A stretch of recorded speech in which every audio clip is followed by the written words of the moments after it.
binanggit mong speaking of mamamatay tao, hindi nila maitatanggi, una, yung sa war on drugs ni Duterte, walang vlogger dyan na hinire kung hindi ako lang. Ito naman siya. Sabi niya noon ang Malacanang ay talagang dinideliveran ng mga puta. Yeah. Sabi mo yan eh. Ayan ha. Makalimutin. Putik na yan ha. Kita nyo mga kababayan ko. Times. Maraming beses. Times. Alak. Nako po. Sinong nagbe-benefit sa mga babaeng dinadala sa Malacanang? Sino bang pundoon? Pangalanan? Sino ba? Kaya pa ba ni Digong yun? Kung si Digong? Oo. Kaya pa niya? Hinala ko, hindi lang naman siya eh. Pati yung mga USEC-ASEC nakikinabang din. Walang pakialam yung Asik Yosek. Pero alam nyo mga kababayan ko, Expose sa'yo. alam naman natin na Malacanang sagrado. Oo. Ito ay tahanan ng pinuno ng bansang ito. Dating sa akin, mas humimod si Sara Duterte Kanino? kay Pangulong Marcos. Bakit? During mag-campaign. Dahil Siya ang nag-announce, siya ang nagsalita na suportahan si Pangulong Marcos. Siya ang nagpakalapit para siyang makuhang running mate.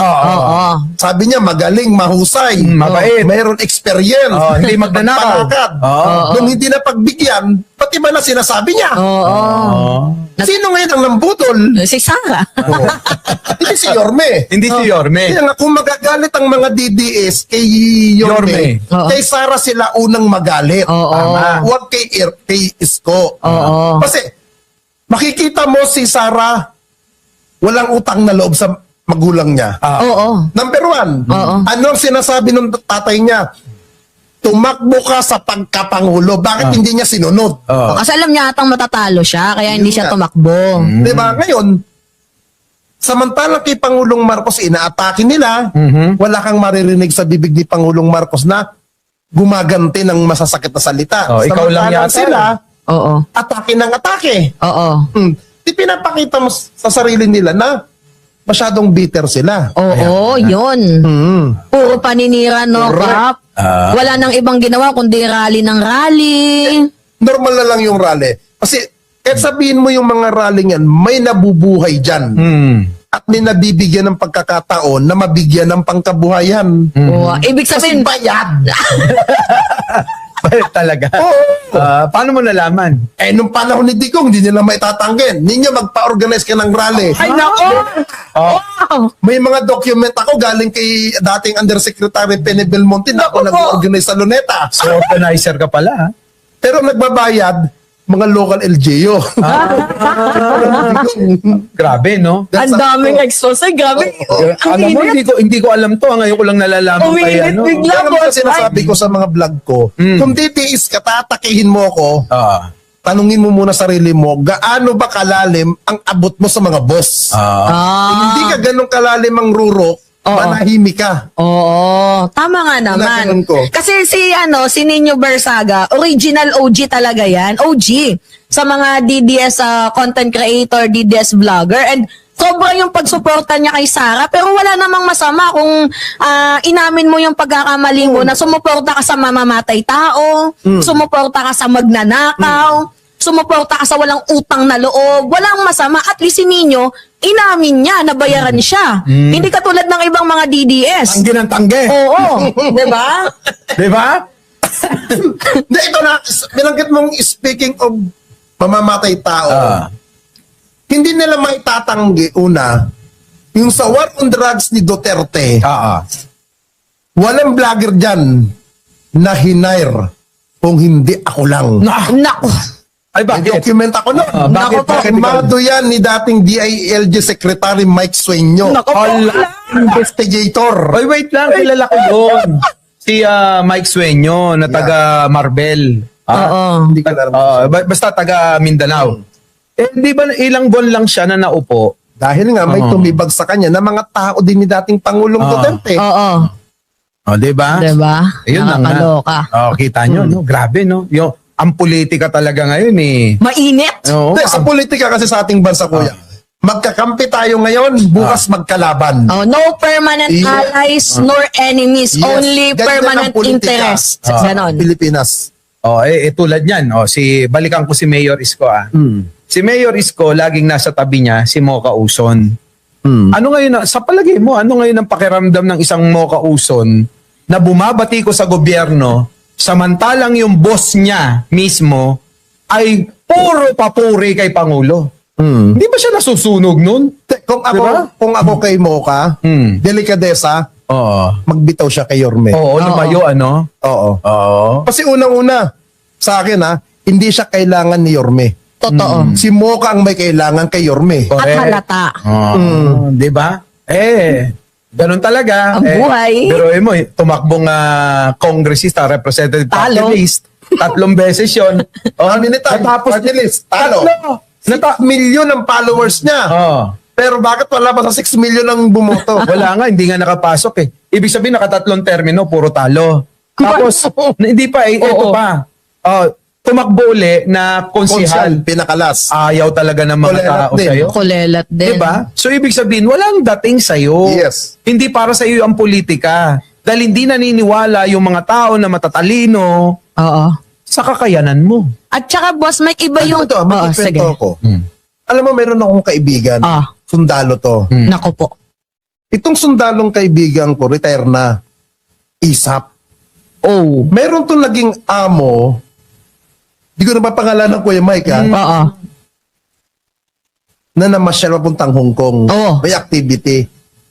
Yung asawa ng sundalo, parang nakita sila nung isang babae na opisyal na kaduda-duda ang ginagawa. Nako po. Sinong babae yan? Ang alam ko, lawlaw din ang dibdib nito eh. No.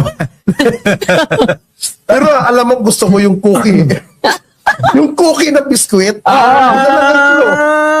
Talaga? Nako po. Mukhang kilala Natikman namin. mo ba yung cookie na yun? Hindi. Gusto ko lang yung cookie ng biskwit. Pero nung hindi pa to nasa government, may mga show siya dati na ang kamay niya pinapasok sa private ng lalaki. Kilala ko na Hindi yun. mo pa makuha to, napakaboba mo. Kilala ko na yun. Ano ba kanina ko pa alam? Ngayon ang tanong ko kasi, Immoral. galing kay Ninyo to, mga kababayan ko galing kay Ninyo itong issue na ito. Oo. Na sabi ni Ninyo noon, hindi ko na gagawing di umano kasi nandito naman siya. Sabi niya noon ang Malacanang ay talagang dinideliveran ng mga puta. Yeah. Sabi mo yan eh. Ayan Makalimutin. Putik na yan Kita nyo mga kababayan ko. times? Maraming beses. Mga times? Allah. Nako po. Sinong nagbe-benefit sa mga babaeng dinadala sa Malacanang? Sino bang pundoon? Pangalanan? Sino ba? Kaya pa ba ni Digong yun? Kung si Digong? Oo. Kaya pa niya? Hinala ko, hindi lang naman siya eh. Pati yung mga USEC-ASEC nakikinabang din. Walang pakialam yung Asik Yosek. Pero alam nyo mga kababayan ko, Expose sa'yo. alam naman natin na Malacanang sagrado. Oo. Ito ay tahanan ng pinuno ng bansang ito. Oo. Pero ang ginawa ni Digong, kung totoo yung sinasabi ni Nino, binaboy, binastos tayo. Hindi lang yung Malacanang, kundi tayong mga Pilipino. Oo, taxpayer. Diba? May kamag-anak ako sa loob mismo ng Malacanang. May kantin pa. Oo. May kantin pa. Grabe, no? Tindi, no? Hanggang ngayon, nandoon sila. Magkano yung babae? 120? Walang hika, walang singsing, walang bag, walang abubot na hawak. Grabe, no? Grabe, no? Laki ang mahal. Tindi, no? Kukuha ka kay Daisy. Huwag na natin buuin ng pangalan. Oo. Tawagin mo na lang Madam Daisy. Yun yung bugaw. Dadalhin ko lang doon. Talaga? Bakit sa'yo hindi kay Banat Bay? Di ba si Banat Bay maraming maraming mga babaeng Ang hawak. balita ko, pangregalo sa mga maiigsi ang pangalan yun. Para mapasaya. Yes. Baka nadandil na. Ganon Yes. ba yun? Nadandil na. So Grabe, ngayon. no? Binastos. Alam nyo, mga mamamayan na nanonood sa akin, parang naiiyak ako sa mga expose ni Nino. Kasi yung Malacanang, tahanan yan ng respeto eh. Yung Malacanang, tahanan yan ng mamamayang Pilipino. Nung panahon ni Digong, tahanan ng mga puta. Yung Malacanang, which is nakakalungkot kasi yung babae, parang sobrang baba ng tingin nila na parang nabibili mo lang eh. Yung, Kakating kita dyan. Lalayo ka pa ba? Di ba kay Pulong kaya nga siya nananaksak ng bugaw? Dahil nabigyan yata siya ng may tulo. grabe. Kaya, di ba? Hindi totoo. Nagkalat yung video eh. Sinasaksak niya yung bugaw eh. Dahil daw di umano. Na-interview ko pa yun. Di ba? Nandito pala si Nino. Totoo ba yun na parang nahawaan daw siya ng tulo? Wala naman ganun information na nasabi sa akin. Nang sinabi, parang naghatid siya ng babae. Parang naniningil pa siya, kulang yung bayad. Oo, kulang yung bayad. Sabi nung bugaw, kulang pa daw ang bayad ni Kong Pulong. Sabi niya. 1K lang, diba? Eh nung sinisingil niya, parang nagagalit. Oo. Kaya Nagagalit. nakainom na raw eh. Oo. Baka nakulitan. Ganyan nila hawakan yung batas eh. Yung parang yung batas ang matatakot dapat sa kanila eh. De porket malaki silang tao, kaya na nilang ganun-ganunin ng isang tao eh. So parang para sa kanila, ang babae, panregalo lang. Regalo lang. Yes. Which is mali ha, Boss Mike. No. Kasi bilang isang babae, dapat kapag ang babae, pinag-uusapan empowerment.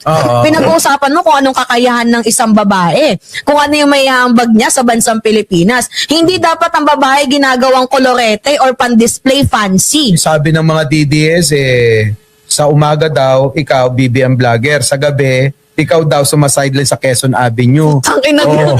Ba't hindi ko ito nakikita ron? Tragisan tong mga DDS na to. Hoy, lilinawin ko, hindi po ako ganyan.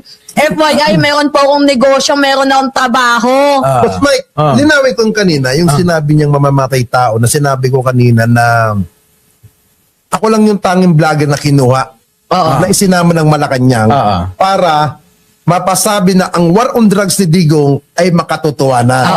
Na ang gagawin lang namin, ipapositive ko lahat ng napatay. Ay! Yan ang order ko doon. Puto, may ebidensya. Naku po. Babanggitin ko pa to? Huwag na. Oo, wag na. Ito ang papel ko dyan, nandiyan pangalan ko. Oo May nga. mga document pa dyan. Oo. Uy, grabe! Nandito ang mga ebidensya, mga kababayan. 2016. Grabe. Ang hawak kong region, Cordillera, Region 1, Region 3. So parang pinapalabas nyo lang talaga ng legit, pero talagang trabaho, no? Basta't lahat ng napatay sa war on drugs, Oo. negative, positive, ipapositive ko. Naku po. Sininyo na mga minamahalan na document sa ko eh. Yan o, may document kita namin, no? Oo. Sa kapag may meeting kami sa DILG, sa krami ng panahon ni Bato, meron ako doon na photos. Naku po. So ngayon, Sinasabi ko nga sa mga sinasabi ng mga DDs na wala daw droga. Anong alam nyo sa anti-drug war ni Digong? ibig sabihin sa ginagawa mo Wait niyan. lang mga kababayan, Ang ano init. pong ninyong mga natutunghayan o napapanood ngayon, wala pong kinalaman ang Bingador dyan. Oo. Disclaimer po sa mga maaaring masangkot, madamay, dahil po ito'y opinion Yan. at tunay na nasaksiyan daw Oo. di umano ni ninyo ha. Oo. Alam mo naman yung mga DDS, pinanggigil lang Alam mo yan. Eh, Mahilig ako mag-record ng phone voice record. So, nila kamunin ako. Maglabasa kami ng mga boss. May tanong ako. Grabe. Yung iPhone na phone doon, wala ng voice Okay, record. ninyo, may tanong ako. Kasi di ba ginagawa mo, kapag negative man or positive, ginagawa mong positive. Positive ko yung tao. So ngayon, ibig sabihin, trabaho mo yan. Noong panahon ni Duterte. Ng panahon ni Duterte. Ngayon, matanong kita, meron bang lagay sa'yo dyan para trabahuin mo yan? Anong lagay? Meron bang bayad sa'yo para trabahuin mo yan? 2 months lang namin tatrabahuhin Oh. na ipapositive. Oh. Nakapackage na kami ron. Nasa magkano? Hindi ko na maalala kung magkano yung budget. Yung May bayad? budget ako. Totally yung budget ko, hindi ko kinuha yon, dinonate ko yun sa isang orphanage sa Rizal. Wow. Kasi hindi. May ano din na, may good faith din kahit papaano eh. Ano yun, white, hindi ko may paliwanag yung Hindi. tipong masama yung kanyang ginawa. Siguro si Ninyo parang Donate yun. sabi niya masama tong ginagawa ko, parang ayokong Oo. kainin ito dodonate ko na lang sa mga nangangailangan. At least yung ginawa Orphanage niya, yun. nakatulong naman. May Diba? record yun. Sabi ng wala. Alam mo kasi Mima, ang mali ay mali pa rin. Oo. Kaya lang, alam ko naman, si Ninyo, Mabuti. hindi. Ang ibig ko Huwag sabihin, ka magkakamali. hindi, to. Pinagsisikapan ko Pinagsisikapan ko. Na si Ninyo. Parehas outpatient ka lang dito. Oo, sa bagay. Parehasong pasyente ng mental tong kasama ko dalawa. Teka, Sasakanin ka lang. Nandito ka sa magdalo. si Nino, pagka kasi nandoon na sa isang sitwasyon, hindi na siya basta-basta nakakaalis doon eh. Yung loyalty nasa kanya eh. Oo. Kaya kahit na anong iutos mo sa kanya, kahit man labag sa kalooban niya, dahil nandiyan na siya, sumusunod na lang. Oo, ganun mabait eh. kasi si Nino. Sa government. Oo, dahil syempre, gobyerno, Oo. parang lahat ng bagay dyan, politika, kailangan din ng mga bagay-bagay na minsan may gagawin kang hindi maganda para mapaganda yung imahe ng iba. Yeah. Di ba?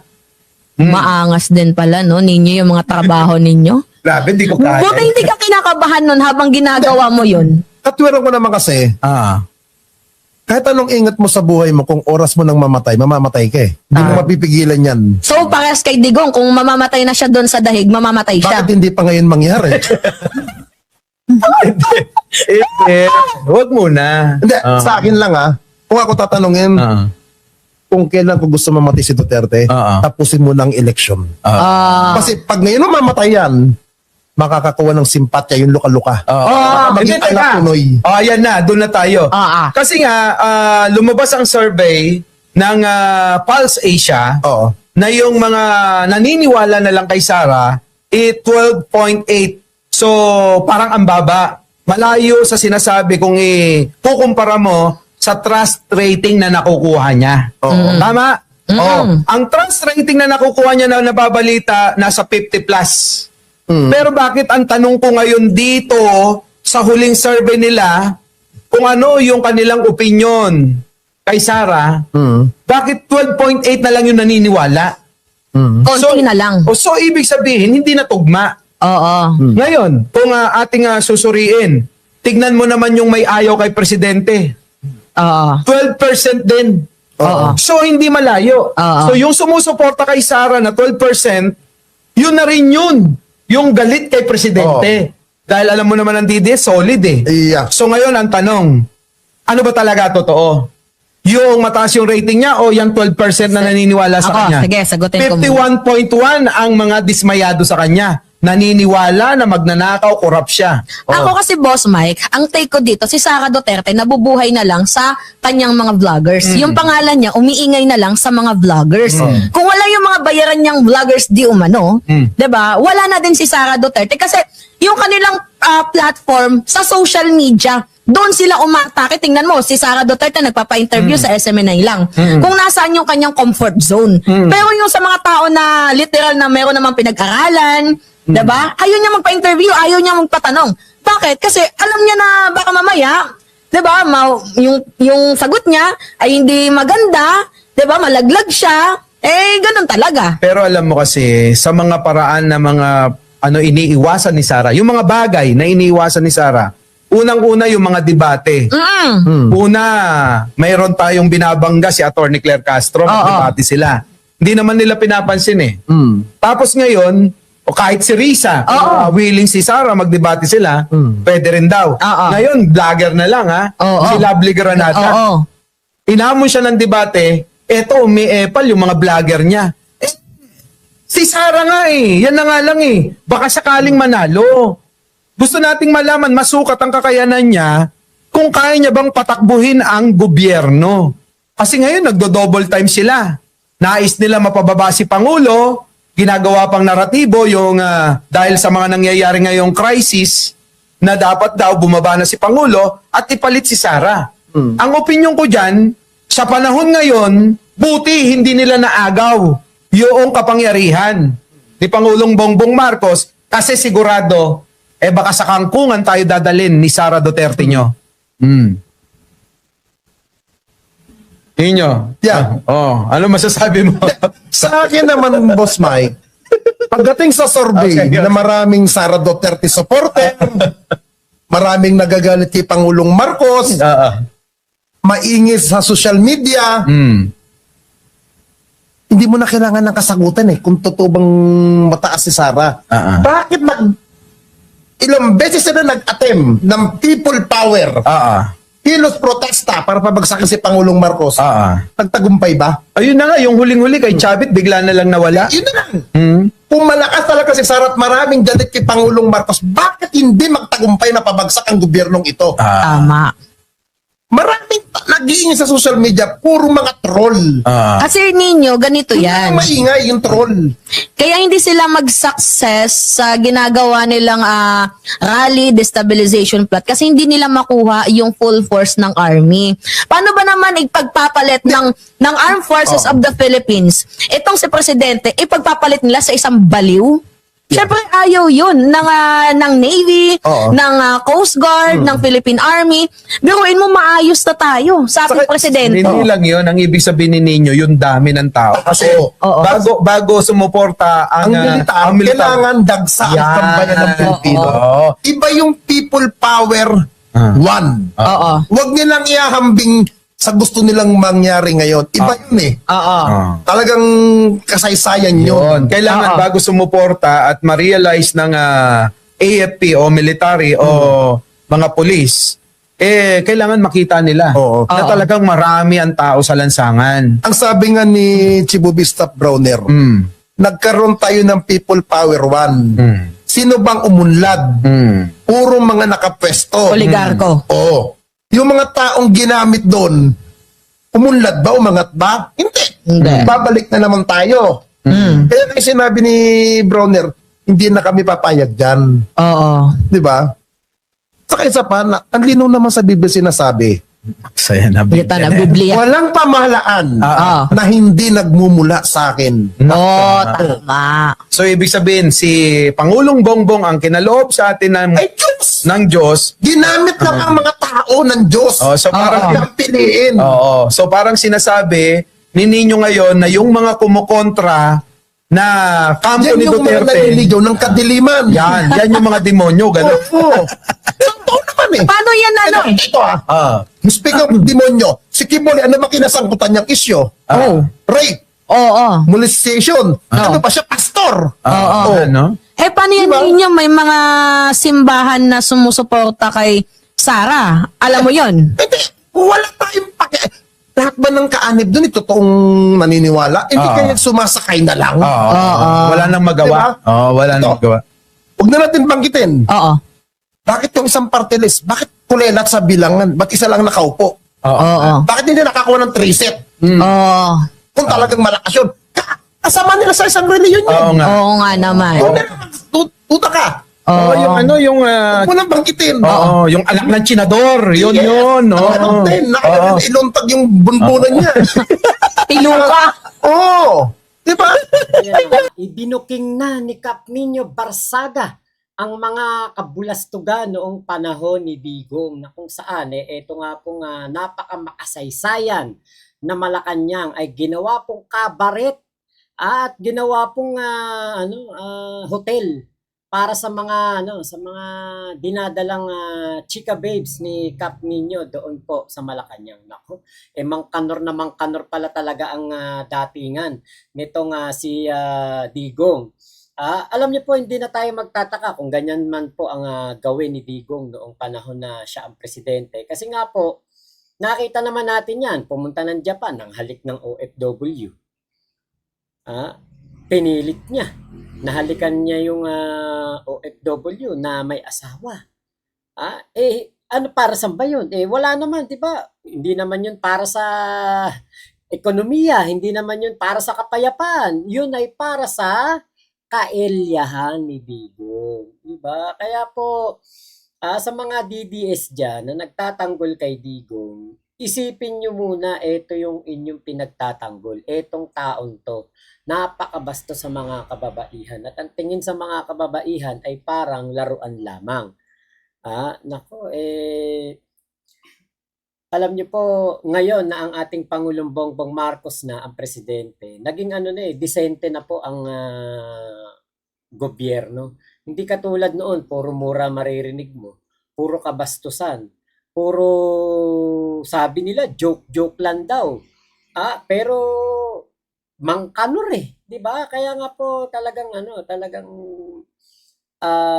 birds of the same feathers flock together. O, kita nyo, si Kibuloy. Ano ba kaso ni Kibuloy? Diba? Patungkol din sa mga babae.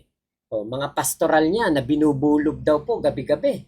O, tapos meron pang anak si Digong, si Pulong, na na-issue naman sa Davao City sa isang bar na kitang-kita sa CCTV na nako masama po yung ginagawa niya. Diba? Ay, nako talaga. Kaya alam niyo po, ito ngayon, naibalik ng ating Pangulong Bongbong Marcos yung disenteng pamumuno. Hindi yung barubal, balagbag, dugyot, at kabastusan na pamumuno. Nalinis ng ating Pangulong Bongbong Marcos. Kumbaga, ibinalik ang dangal ng Malacanang. Hindi na po ito ngayon kabaret. So, yun lamang po. Maraming salamat sa pagsama nyo dito sa aking vlog na ito. Ingat po kayo. Nasa mang panig kayo ng mundo. Momo, chup chup. Love you, love you. God bless us all, Pilipinas. God first. Salamat po.